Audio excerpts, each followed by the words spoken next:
Yes, a little bit of piece of history there for newly promoted Hull City, but defeat for Manchester United and their head coach in his first full season in charge, Michael Carrick.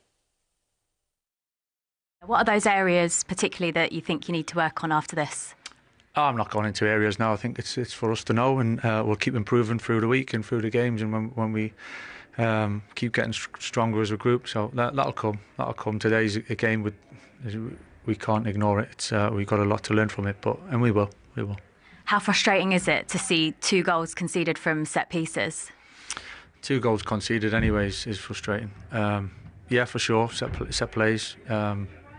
So we've been pretty good at it really over a period of time, and that was it decided the game today. So of course, there's things to improve on. That's one of them from today, which is pretty obvious to say, but in general we've been pretty good. So again, one game doesn't change the whole direction of everything, and we know that, but we still got to be aware of what we need to get better at.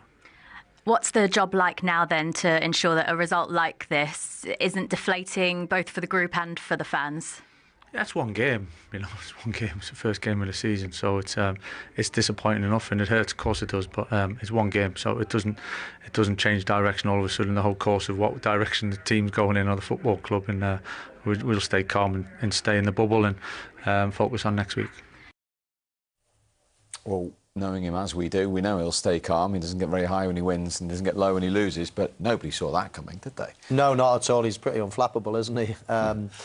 But the disappointment will be great. I don't think many people, as you say, saw that one coming, but it was thoroughly deserved. I watched the game. Hull played particularly well.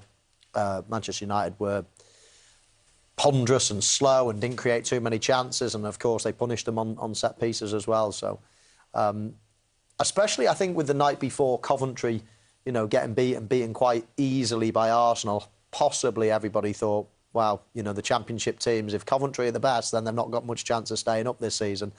And then they've gone and beat Manchester United and convincingly as well. So, really good performance from Hull. Lots for Michael Carrick to be thinking about. Yeah, what did you make of Manchester United? Because some people have said they didn't actually look ready for the season. Yeah, some people said unfit. It was very flat. You can concede goals from set plays from any team, from any division. Hull sneaked into the Premier League, let's be honest, qualified for the playoffs the last day of the season, and no one gave them the hope in the playoffs, and no one gave them the hope against Man United yesterday. But I tell you what, there's a lot of belief in that squad, a lot of belief in that team. And set plays, we mentioned even Arsenal, who won the Premier League last year, a lot of it was on set plays. It's such an important part of the game, and so many different individuals within both the goals they conceded switched off, and it's poor from... the delivery from Hull is unbelievable, so don't get me wrong. Brilliant header there from Mendy, delivery and go and attack it, going and beating your opposition. 2 brilliant goals. But at that stage of the game, Steve, you still felt there's going to be a response from Man United. That's probably the biggest concern from Man United and their fans around the world. Why was there no response? The goalkeeper had a couple of saves, but saves I'd expect him to make from a Hull point of view. So the frustration from Man United, there was no response after going 2-0 down. And they introduced Marcus Rashford at half-time as well, didn't they? They did, yeah. Yeah, lots of people thought that they might have seen the end of Marcus Rashford in a Manchester United shirt, but they needed something. They were so poor at the weekend. Interesting, when we spoke to Les Ferdinand earlier, he was talking about lots of teams can start the season quite sluggishly, even though you do so much running, you're fit on all the metrics, heart rates and blood tests and everything else like that. It can be a strange thing that you just... it's rhythm. It's once you start getting into this rhythm of a season, then it's almost feels really easy. But a couple of teams this weekend have just looked, unfit. I think is what they've appeared. I bet you they're not unfit, but it just looks like still sluggish in their legs. Pre-season's hard, It's there to prepare you for the whole season, not for the first game. And it might just have taken a toll on a couple of teams. And on that theme, Roberto De Zerbi also said that. After a very below-par opening from Spurs. To take nothing away from Brentford, I was at the GTEC, they were excellent, but a lot of apprehension from Brentford's point of view, because of the players Spurs have bought. They had 3 debutants in the back line alone, and Tonali, and he felt that physically they just weren't at it. It could have been worse. He missed a penalty as well, didn't he? Thiago off the post with the penalty. Look, Brentford were great value for their money. Keith Andrews, has continued where he left off from last season. Brilliant first game. At home, Brentford, I think, is a really difficult place to go. And again, to keep that sort of, they've added to it as well. Sangari, I think, was with a breath of fresh air, in that midfield area. He was absolutely brilliant, inspirational for Brentford. And again, we go back maybe to Liverpool last year. We mentioned that how much money they spent in the transfer window. Spurs have done maybe something similar in this window. And still are doing. But still, you don't see the rewards. And De Zerbi kind of said it's it'll take time for these players to settle and stuff. But I think one of the Spurs fans at the end was just standing there looking at the players as they walked off. Just in disbelief how poor Tottenham were yesterday. Yeah. We expect Savinho to sign this week. Marmoush on loan with an option to buy, which could even take them above Chelsea as the biggest spenders in the window. But as Shay says, that doesn't guarantee going from 17th to top 4, does it? No, it doesn't. I mean, it looks like a really strong squad that they're building there. They've obviously got a very good manager as well, and we all know about the facilities. They've got the stadium, the training ground. It's a club that looks from the outside like it's going places.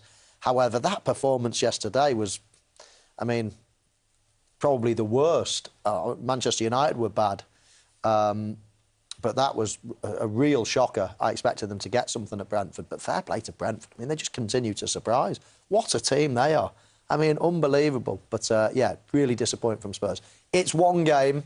Let's judge them, in another 5 or 6 games. OK, and a word for Ipswich as well, back in the big time, beating Sunderland. So Ipswich and Hull, 2 of the newly promoted teams winning. That's only the 4th time that has happened on the opening weekend of a Premier League season. And both teams, the experts or the so-called pundits that know their stuff, probably said that would say they've got no chance in the Premier League. But what it does do in their very first game of the season, gets them 3 points, gets them up and running. And you can imagine, Steve, the apprehension before the first game of the season back in the Premier League, they can't compete with the big boys. Well, they've both got off to a winning start.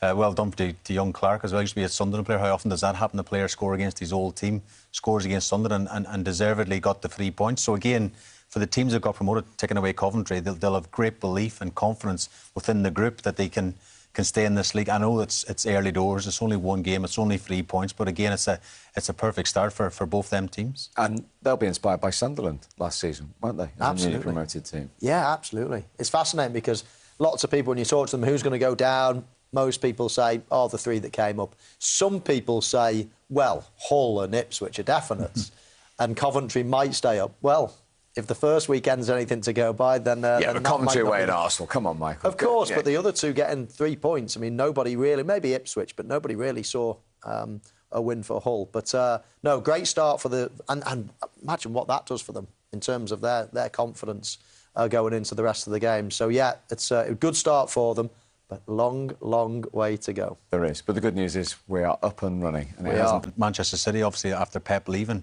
it's a big win for him. Big win, but did you see that as work in progress today under Maresca? Yeah, I think they got quite lucky today.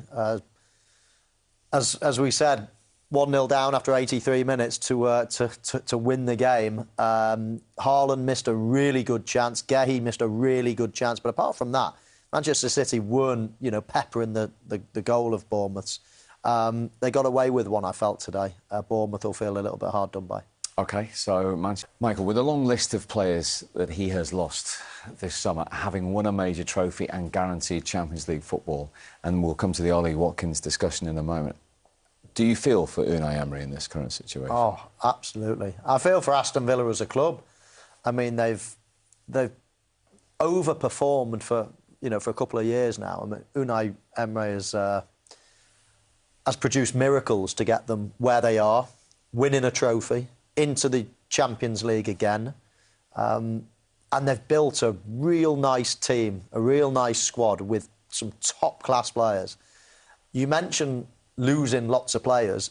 It's not just lots of players. It's all their best players. Literally, they've been stripped of anybody and everybody that's got serious ability, and they've been picked off by other teams in the Premier League in the main.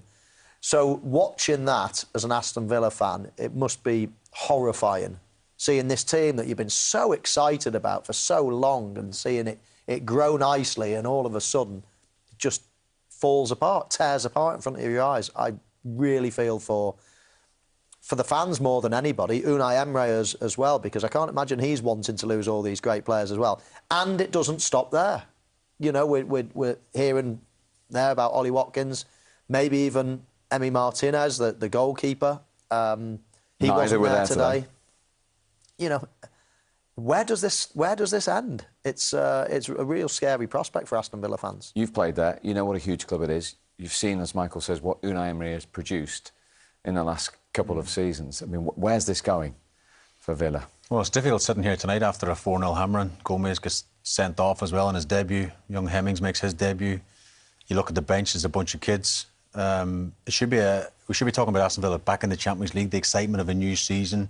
They've got two billionaire owners, Steve. They want to invest in the club, but every time they do so well or whatever, they have to cut their cloth with the PSR. They have to sell their best players. So Unai Emery, as Michael rightly says, has done an unbelievable job.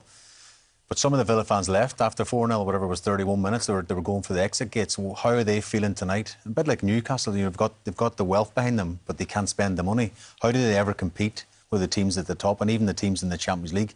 Is very, very frustrating. But if you look at even the team that started today for Aston Villa, they didn't start with an out-and-out striker. They had no striker to start with. Abraham was injured. Watkins says he doesn't want to play, or the young boy's injured. He's going to move on the card. So again, Unai Emery feels like he's playing with his hands tied behind his back at times. You know, picking that squad. So it's frustration, I think, all round for Aston Villa. And again, after an amazing season last year, it started off to such a poor start today. Michael, just end on Ollie Watkins, who you have mentored at times during his Aston Villa career, been at the end of the phone for him.